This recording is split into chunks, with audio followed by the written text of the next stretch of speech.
So to master those steps, you got to master the 3 building blocks. Here they are.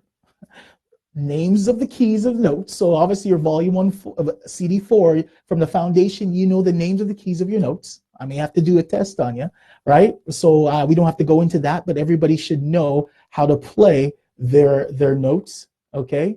Right? And then next, right, you need to understand what a semitone is. So let me ask you, what is a semitone? All right? And then while you're at it, type, right? Because I always like the interactive, all right? Semitone, just in case if you don't know what it is, that's what it's going to be. I want you to tell me what a tone is, because those are our building blocks. Once you're able to understand those things, that's what allows us to actually improvise, okay? And I'm going to show you that in a second. All right, I need you to tell me what a semitone is, and I need you to tell me what a tone is, okay? And while I do that, I will get a slide ready to go, okay? So let's go here. It's going to take a little bit getting used to it, okay? That's going to be my next question once you answer this.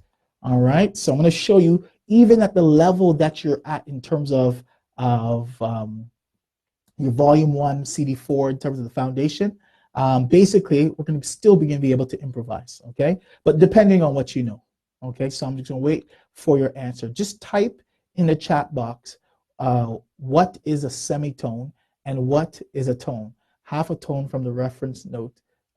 So half tone from the reference note is a semitone.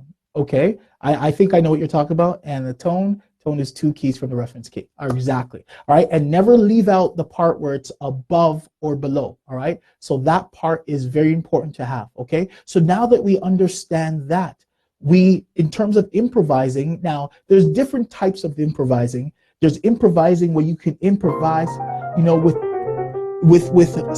improvising with notes, right? Soloing and improvising with different things.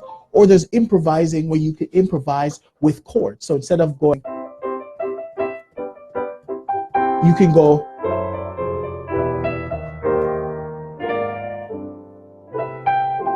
right? Then there's stuff like that, okay? So the improvising that you're talking about, that you want to basically understand, which type of improvising would you say you want to do first?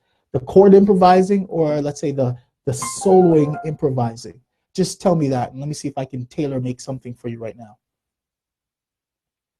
But you said the key works, all right, above or below. You said the key thing that you said that works, you said that you like to understand how music works. Well, because you have the course, that will never be an issue for you, because you're going to see, we're going to make sure we understand every detail on how music works, okay?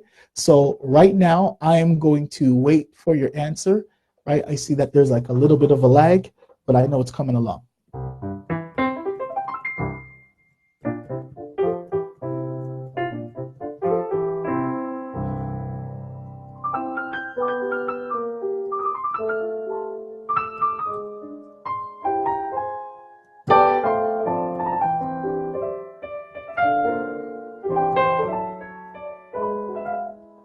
Both. Okay, so let's take it to someone. It's a lot easier at the beginning, especially to do, let's say, improvising with solo notes. Let me ask you this one question. Can you tell me the notes of a C major chord? Okay, just tell me the notes of a C major chord.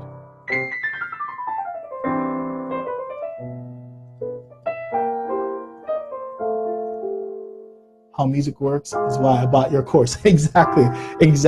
All right. Well, guaranteed, like I said, you're going to have that answer.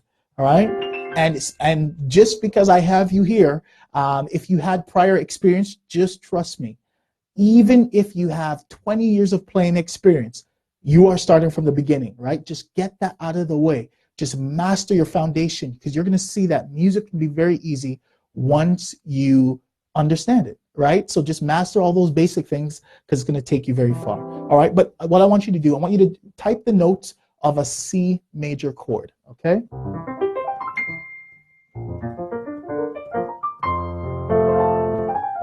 Exactly, C, E, and G, okay? So let's put that there, okay? So we know that we have C, E, and G. Oops. Sorry, what happened here? Okay. grab these. So we have the C, E, and G, okay? That's what we know for sure. So let's say we have our bass C, E, and I'll put green as our bass, okay? So we know that we have that chord. So let's say in terms of improvising, well, number one, let's say you can improvise later on as you're going to learn in the system, right? You're going to learn how to play and put the chords and different things like that. But we're just going to take one concept of improvising, which is, let's say, soloing on notes, right? All you have to do, let's say I'm going to give you one perspective or two perspectives, right? Number one is all those notes that you see there, you could just use those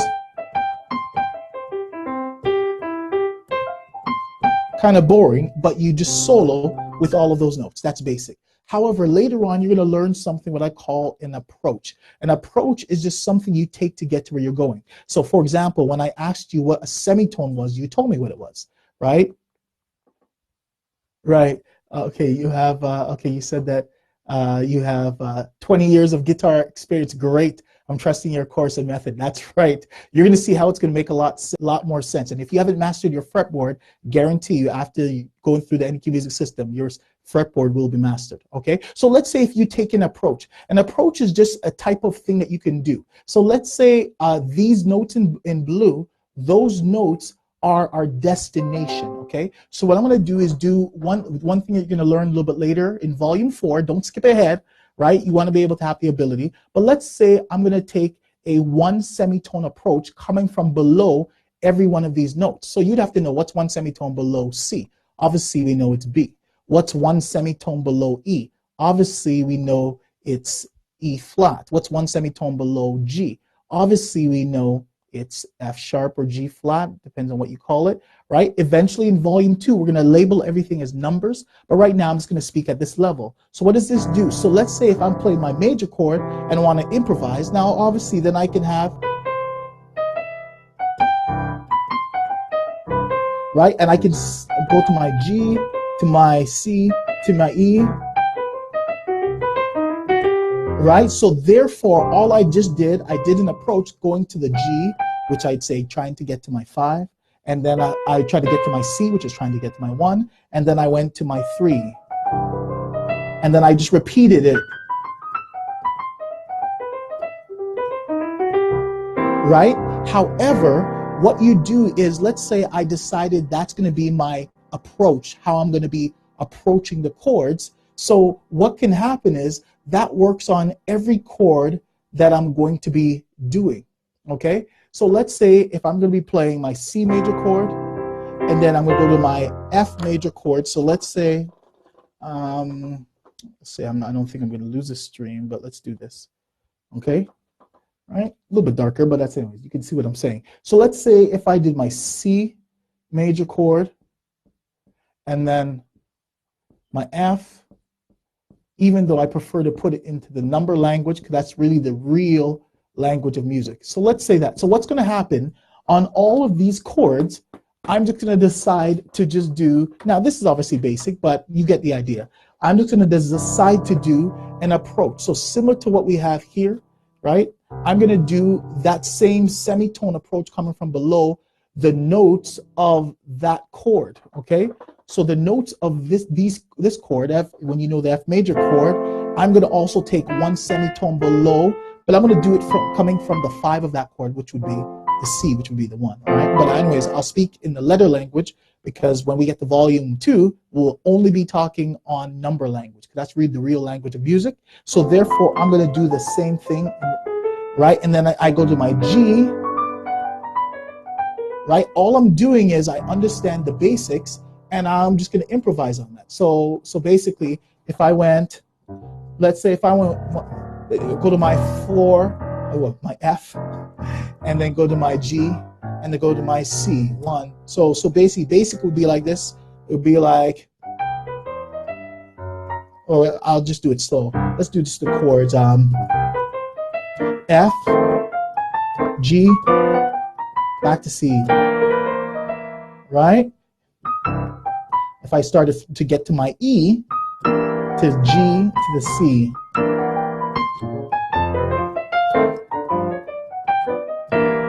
Right? All I did was, yeah. So anyways, so that works, just a little simple approach. Okay, what if I decided to do this?